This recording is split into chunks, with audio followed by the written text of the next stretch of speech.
As we have been celebrating the life and legacy of Soli Sorabji, we are now joined by Managing Director of Karanjiwala and Company, Ryan Karanjiwala, who's also worked extremely closely with Soli Sorabji to try and understand the life of the great man. So, till day before yesterday, Rhythm, the bar was left with four great giants of the profession. There was Fali Nariman, Soli Sorabji, K.K. Venugopal, and the senior Mr. Parasar. Out of those four, three had been Attorney Generals or former Attorney Generals of India. Today, unfortunately, we are left with only three, with the sad passing away of Soli. I really got to know and work closely with Soli 1980 onwards, when the firm I was working in used to be briefing all the top counsels of that era. And there were people like Fali, Soli, Venugopal, Mridul, Anil Diwan, even a young couple, Sibyl. So we used to be constantly busy, and 8:30 in the morning, we would find ourselves at either one or the other of these councils' houses. And invariably, more often than not, I would find myself at Soli's. And Soli had an extraordinary style of working. You see, you went in the morning, there were about 8 or 10 conferences that were had from that 8:30 till 10 o'clock. So everybody got a snapshot of 12 to 15 minutes in which to explain his case. And their pickup, both Fali and Soli, their pickup was unique. You just set the point, they understood it, they asked you for the page on which it was mentioned, you took them to that page, they then went to the next point, they then went to the third point, they got the whole picture of the matter within a few short minutes, and then they would be amazing with the facts that you had stated for them in conference. You would find them to be absolutely amazing in court. Soli had a very unique way of working in the sense that he always used to mark his briefs on the inside back cover of the brief. So he would say, where's that point? And you would say page 23. Page 23, he'd make one or two word noting. Page 44, 1 or 2 word noting. And these few notes, it would be about this much in length, 1, 8, 10 different points, which would suffice for him to argue the whole case threadbare. These were people of exceptional talent who had put in years and years of slog, both in Bombay and in Delhi, to achieve and reach where they had.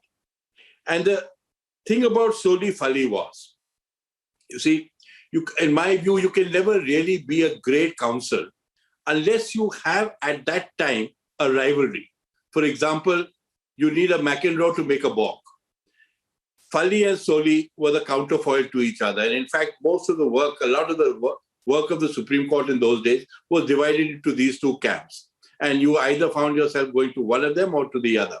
And both of them sort of fed off each other, increased their rivalry, sort of made them give their best performances. And what you saw was a unique exhibition of advocacy, which I don't think the likes of India will see again. That's what it was like. On a personal note, Soli was a mixture of many things. He was a sociable person, very social.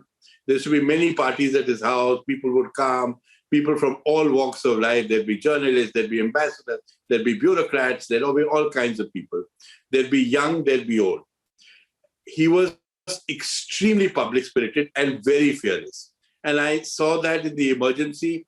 My father-in-law and he had appeared together in many, many important detinue cases. And Soli was completely fearless throughout the emergency, not caring as to what the consequences would be on him. He could well have been arrested, but he didn't care and he fought it out. So that was another aspect of him, extremely public-spirited. The third aspect of him was that he was extremely sentimental. So he would cry at a drop of a hat. So he would mention that somebody had fallen ill or somebody was not well, and he would be bawling away in tears. And the other aspect of him was that as a senior, he was an exceptional senior. His was one of the only chambers that really produced an array of exceptional talent. When he was a senior in Bombay, his chamber produced the two top juniors of that time, Arshad Hidayatullah, or one of the two top juniors of that time, Arshad Hidayatullah and S. Ganesh.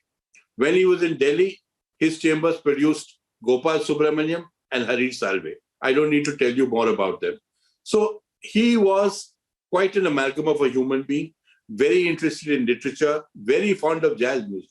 In fact, one of his bonding points with Harish in their early days when Harish was his junior was the jazz festival. They used to be seen together at the jazz festival, organizing some part of it or the other. So that was Soli, a unique man, very, very fond of company. In fact, that's probably the reason why he passed away, because I remember Horma speaking to me 2-3 days ago and said, I just heard that at the moment I'm just coming out of COVID myself. So he said, I just heard that you got COVID. And I said, yeah, but I'm fine. And so is Manik. We're both well. He said, no, Dad's also got it. So I said, but how come you allowed Dad to get it? Yeah.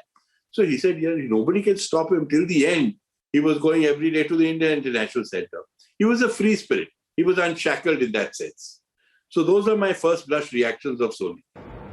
And those are lovely memories, anecdotes, and you've actually, Mr. Kranjiwala, summed him up extremely well.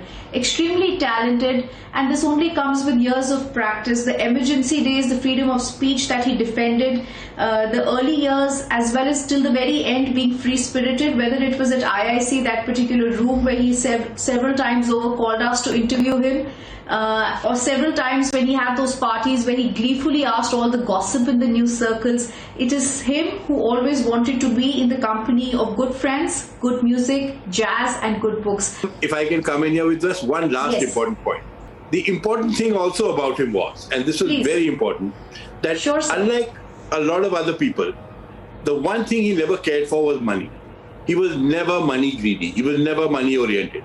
I mean, he earned a lot of money. He was born extremely rich. He was born of one of the wealthier Parsi families of Bombay. But money never mattered to him beyond a point. I mean, okay, so he charges normal fee and so on and so forth. But he never looked at a client, oh, this is a big client, this is a small client. Not at all. For him, it was the fame, the excellence, the driving to be the number one, striving towards the top. He chose the hard slog. He didn't choose the life of the easy and the rich. He was a very hardworking man.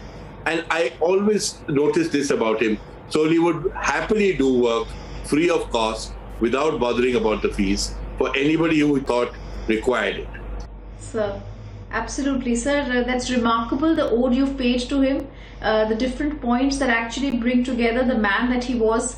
And as I thank you for this lovely ode you've paid to him, this is absolutely the person he is. In the last interview that he gave to us, I sum it up by saying he told us exactly what you said, Mr. Kranjiwala. Law is a service to the nation. Don't try and only try and make money from it. We continue celebrating his life. Thank you, sir, for being with us. Thank you, Rhythm. Thank you.